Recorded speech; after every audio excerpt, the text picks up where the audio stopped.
नमस्ते, वेलकम। आज हम बनाने वाले हैं पराठा। रोज़ एक तरह का पराठा खाकर बोर हो चुके हो, तो इस तरह का पराठा आप ज़रूर बनाइएगा। आप इस पराठे को नाश्ते के लिए बना सकते हो या फिर डिनर में कोई सब्ज़ी के साथ भी बना सकते हो या फिर बच्चों को लंच बॉक्स में भी दे सकते हो और चाय के साथ भी खा सकते हो। इसे बनाना एकदम आसान है और इस पराठे के साथ आपको और कोई चीज़ की ज़रूरत नहीं पड़ने वाली है। तो आइए शुरू करते हैं आज की रेसिपी। इसके लिए मैंने यहाँ पर एक बर्तन ले लिया है। अब हम इसमें 2 कप जितना मैदा डालेंगे। मैदा को मैंने अच्छी तरह से छान लिया था, इसे छानना ज़रूरी है। अब हम इसमें मिलाने वाले हैं 1 चम्मच चिली फ्लेक्स और साथ ही हम स्वाद अनुसार नमक मिला लेंगे। आधी चम्मच चीनी डालेंगे, मैंने यहाँ पर पीसी हुई चीनी डाली है। अब हम थोड़ा सा मिक्स कर लेंगे और बीच में थोड़ी सी जगह बना लेंगे। अब हम इसमें ऐड करेंगे 2 चम्मच ऑयल। आप कोई भी ऑयल यूज़ कर सकते हो या फिर घी भी डाल सकते हो, बटर भी डाल सकते हो। यहाँ पर मैंने आधा कप दही लिया है, थोड़ा सा इसे मिक्स कर लेंगे, मतलब कि फेंट लेंगे। अब हम इसमें ऐड कर देंगे। ये दही वाला पराठा एकदम टेस्टी बनकर तैयार होता है, तो आप इस रेसिपी को एंड तक ज़रूर देखिएगा। यहाँ पर मैंने आधा कप दूध भी लिया है, लेकिन पहले हम दही को इस आटे के साथ अच्छे से मिक्स कर लेंगे, मतलब कि मैदा के साथ मिक्स कर लेंगे और फिर बाद में हम इसमें दूध मिलाएंगे।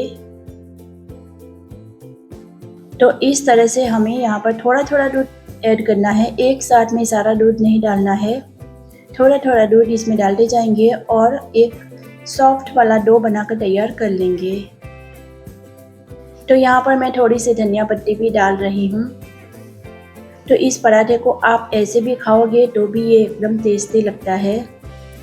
फ्रेंड्स, अगर आप मेरी चैनल पर पहली बार आए हो तो चैनल को सब्सक्राइब जरूर कीजिएगा और बेल आइकन को भी प्रेस कर दीजिएगा, ताकि आने वाली मेरी नई रेसिपीज़ की नोटिफिकेशन आपको जल्दी से मिल जाए। यहाँ पर हमारा डो बनकर तैयार है। यहाँ पर मैंने थोड़ा सा ऑयल डाला है और इसे हम अच्छे से मसल लेंगे। तो इस तरह का सॉफ्ट आटा हमें गूंदना होगा।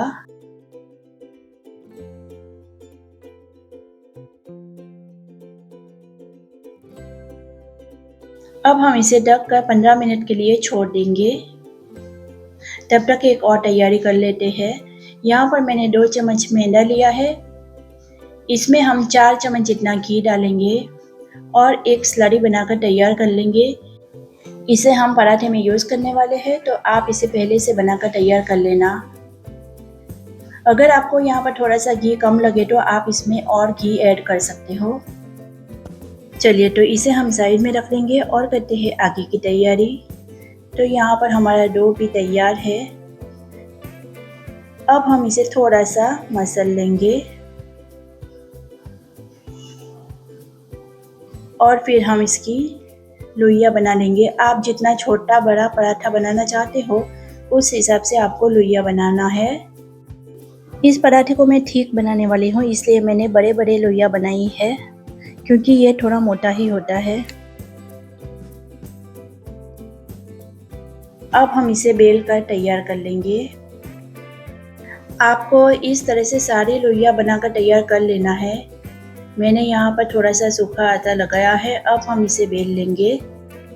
आप इस पराठे को एक बार बना लोगे तो फिर बार बार बनाकर खाना चाहोगे, इतने मज़ेदार टेस्टी बनकर तैयार होते हैं ये पराठे। तो इस तरह से हमें इसे थोड़ा लंबा ही बेलना है, गोल गोल बेलने की कोई ज़रूरत नहीं है। इसे हमें थोड़ा सा पतला ही बनाना है, मोटा नहीं रखना है। अगर आप मोटा वाला पराठा बनाओगे तो फिर इसके लेयर भी मोटे मोटे बनेंगे, जो खाने में अच्छे नहीं लगेंगे। तो पतला ही बेलना है आपको। अब हमने जो स्लरी तैयार की थी उसे ब्रश की मदद से इस तरह से अच्छी तरह से लगा लेना है। आप चाहो तो इसे हाथ से भी स्प्रेड कर सकते हो।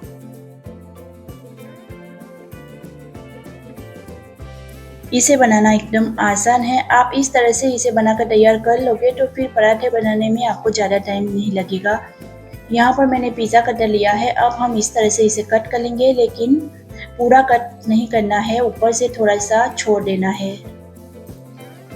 और इस तरह से पतला पतला कट कर लेना है।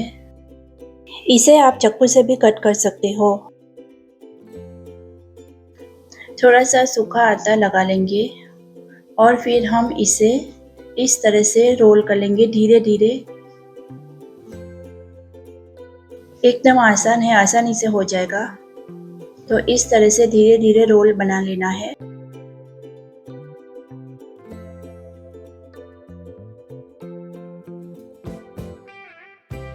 अब हम इसे थोड़ा सा हल्के हाथ से खींचेंगे और लंबा कर लेंगे। अब हमने जो स्लरी बनाई थी थोड़ी सी इस पर लगा लेंगे, ज़्यादा नहीं, बस थोड़ी सी लगानी है। अब हम इसे थोड़ा सा और लंबा कर लेंगे। इस तरह से आप थोड़ा सा हल्के हाथों से खींचोगे तो ये लंबा हो जाएगा, लेकिन ज़्यादा खींचना नहीं है, नहीं तो टूट जाएगा। बस इतना ही हमें बड़ा बनाना है। अब हम इसे इस तरह से रोल कर लेंगे।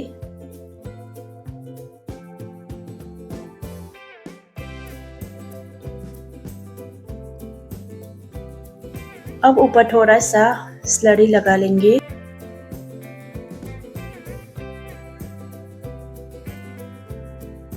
अब आपको इस तरह से इसे उठाना है और इसके ऊपर रख देना है, थोड़ा सा प्रेस कर लेना है। पराठे की लोई बनकर तैयार है और इस तरह से हमें सारी बनाकर तैयार कर लेनी है।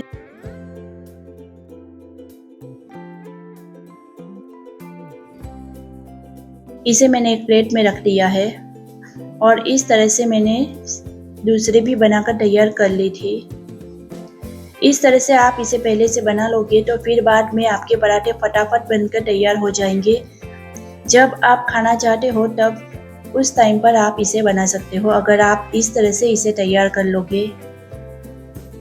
एकदम आसान है, देखने में ही कितना सुंदर लग रहा है। अब हम इसे ढककर 15 मिनट के लिए छोड़ देंगे। यहाँ पर हमारे 15 मिनट हो चुके हैं। अब हम इसके पराठे बेल लेंगे। तो मैं थाली पर ही इसे बेलने वाली हूँ।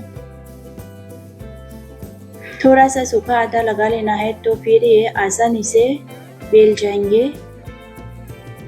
इसमें हमने मैदा यूज़ किया है तो ये थोड़े सिकुड़ जाते हैं। जैसे हम बड़ा करेंगे तो फिर से ये छोटा हो जाएगा, इसलिए पहले आपको थोड़ा बड़ा ही बनाना है।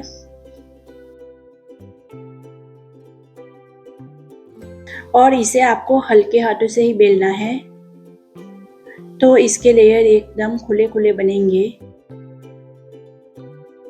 तो यहाँ पर हमारा पराठा बनकर तैयार है। आपको मैं दिखा देती हूँ। तो इस तरह का हो जाएगा ये, और मैंने इसे इतना मोटा रखा है। ये पराठे थोड़े मोटे ही होते हैं। यहाँ पर मैंने एक पैन को गैस पर रख लिया है। मैं इसे नॉनस्टिक पैन में सेकने वाली हूँ, आप इसे तवे पर भी सेक सकते हो। अब हम इसे पलटा लेंगे और दूसरी तरफ भी सेक लेंगे। तब तक हम एक और बेल का तैयार कर लेंगे।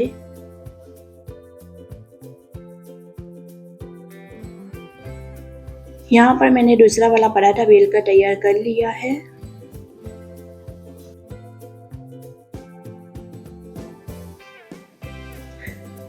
अब हम इसे पलटा लेंगे।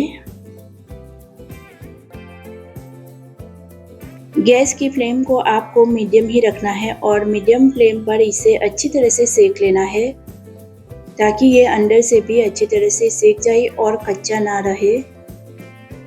इस तरह से पलटा पलटा कर अच्छी तरह से पहले सेक लेना है, फिर बाद में हम इसमें घी डालेंगे, या फिर आप इसमें तेल भी डाल सकते हो और घी या तेल डालकर अच्छी तरह से सेक लेना है। तो ये एकदम क्रिस्पी पराठा बनकर तैयार होगा। ऐसे ही इसके लेयर खुलने लगेंगे जब आप इसे सेकोगे।